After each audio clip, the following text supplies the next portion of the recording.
हर साल कार्तिक महीने में बैकुंठ चतुर्दशी मनाई जाती है। इस साल बैकुंठ चतुर्दशी 14 नवंबर यानी आज के दिन ही पड़ रही है। इस दिन भगवान विष्णु और शिव जी की पूजा का विधान है। धार्मिक मान्यताओं के अनुसार इस दिन भगवान विष्णु के निमित्त श्रद्धा भक्ति भाव से उनकी पूजा करने से जीवन में चल रही सभी परेशानियां खत्म हो जाती है। दरअसल बैकुंठ धाम स्वर्ग के समान बताया गया है, जहां भगवान विष्णु और माता लक्ष्मी वास करती हैं। ऐसे में बैकुंठ चतुर्दशी के दिन कुछ उपाय करने से सभी मनोकामना पूरी हो सकती हैं। इनके बारे में जानते हैं। हरे कृष्णा, राधे राधे। आप सभी का बहुत बहुत धन्यवाद मेरे चैनल पर आने के लिए। आज की वीडियो में मैं बैकुंठ चतुर्दशी से जुड़ी हुई जानकारी लेकर आई हूँ। अगर आप मेरे चैनल पर नए हैं तो मेरे चैनल को सब्सक्राइब कर लीजिए और साथ ही बेल आइकन को भी प्रेस कर दीजिए ताकि हर वीडियो की नोटिफिकेशन आपको मिलती रहे। और अगर वीडियो अच्छी लगे तो कृपया इसे लाइक कीजिएगा, शेयर कीजिएगा और कमेंट भी ज़रूर कीजिएगा। बैकुंठ चतुर्दशी का महत्व। इस पर्व को हर यानी भगवान शिव और हरि यानी भगवान विष्णु के मिलन का दिन भी माना जाता है। भक्त इस दिन व्रत रख सकते हैं और भगवान शिव तथा विष्णु की आराधना कर सकते हैं। बैकुंठ चतुर्दशी केवल पूजा अर्चना का पर्व नहीं है, बल्कि यह हर और हरि के मिलन का प्रतीक भी है, जो सभी धर्मों और मान्यताओं को एक सूत्र में पिरोने का संदेश देता है। इस दिन भगवान शिव और भगवान विष्णु के एक साथ पूजने का महत्व यह दर्शाता है कि सभी ईश्वर एक ही हैं। अगर आप भी भौतिक सुखों के साथ साथ मोक्ष की इच्छा रखते हैं तो आज के दिन आप भगवान शिव को तुलसी दल अर्पित कर सकते हैं। वैसे तो शिव पूजन में तुलसी का प्रयोग निषेध है, परंतु आज के दिन आप भगवान शिव को तुलसी दल अर्पित कर सकते हैं और साथ में विष्णु जी की भी आराधना कर सकते हैं।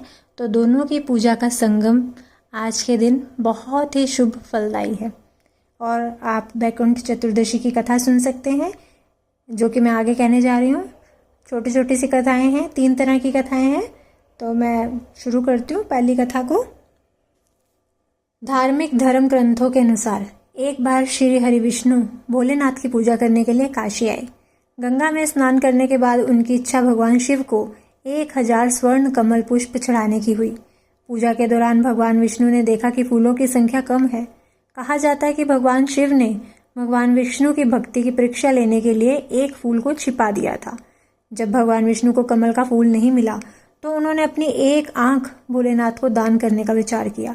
क्योंकि विष्णु जी कमल नेत्रों को भी उन्हें कमल नेत्र के नाम से भी जाना जाता है। यही कारण है क्योंकि उन्होंने भगवान विष्णु ने अपनी एक आंख चढ़ाने ही वाले थे तो भगवान शिव प्रकट हो गए। उन्होंने उन्हें ऐसा करने से रोका। श्री हरि का अति प्रेम देखकर भोले बाबा बहुत प्रसन्न हुए। इसके बाद भगवान शिव ने उन्हें सुदर्शन चक्र प्रदान किया और कहा कि जो भक्त इस पवित्र दिन पर भगवान विष्णु की पूजा करेगा वह सीधे उनके निवास यानी बैकुंठ धाम जाएगा। तभी से बैकुंठ चतुर्दशी को मनाया जाता है। दूसरी कथा। बैकुंठ चतुर्दशी की पौराणिक कथा के अनुसार एक बार नारद जी पृथ्वी लोक में घूमकर बैकुंठ धाम पहुंचते हैं। भगवान विष्णु उन्हें आदर पूर्वक बिठाते हैं और प्रसन्न होकर उनके आने का कारण पूछते हैं।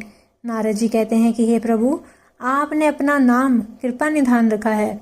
इससे आपके जो प्रिय भक्त हैं वही तर पाते हैं, जो सामान्य नर नारी है वह वंचित रह जाते हैं। इसलिए आप मुझे कोई ऐसा मार्ग बताएं जिससे सामान्य भक्त भी आपकी भक्ति करके मुक्ति पा सके। नारद जी की बात सुनकर विष्णु जी बोले कि हे नारद, मेरी बात सुनो। कार्तिक शुक्ल पक्ष की चतुर्दशी को जो नर नारी मेरी पूजा करेंगे, श्रद्धा भाव से करेंगे, उनके लिए स्वर्ग के द्वार साक्षात खुले रहेंगे। कई लोग इस दिन व्रत भी रखते हैं। इसके बाद विष्णु जी जय विजय को बुलाते हैं और उन्हें कार्तिक चतुर्दशी को स्वर्ग के द्वार खुला रखने का आदेश देते हैं। भगवान विष्णु कहते हैं कि इस दिन जो भी भक्त मेरा थोड़ा सा भी नाम लेके पूजन करेगा वह वैकुंठ धाम को जाएगा। धनेश्वर नामक एक ब्राह्मण था जो बहुत बुरे काम करता था। उसके ऊपर कई पाप थे। एक दिन वो गोदावरी नदी में स्नान के लिए गया।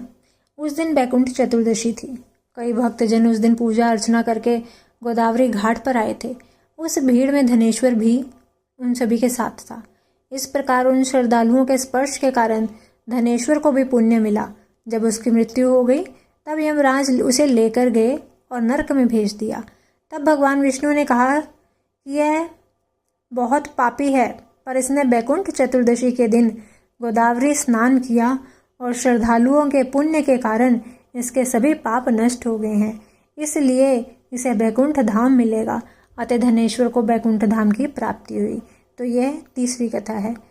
तो ये कथा सुनना और भगवान शिव और भगवान विष्णु का एक साथ पूजन करना और ख़ास करके आज के दिन भगवान शिव को तुलसी दल अर्पण करना बहुत ही शुभ फलदायी है। तो आप ये प्रयोग कर सकते हैं। सभी भौतिक इच्छाएं और मोक्ष की प्राप्ति के लिए ये आप उपाय कर सकते हैं। अगर आपको ये जानकारी अच्छी लगे तो कृपया इसे वीडियो को लाइक कीजिएगा, शेयर कीजिएगा, कमेंट भी ज़रूर कीजिएगा। मिलती हूँ अपनी अगली वीडियो के साथ। तब तक के लिए सभी को हरे कृष्णा, राधे राधे।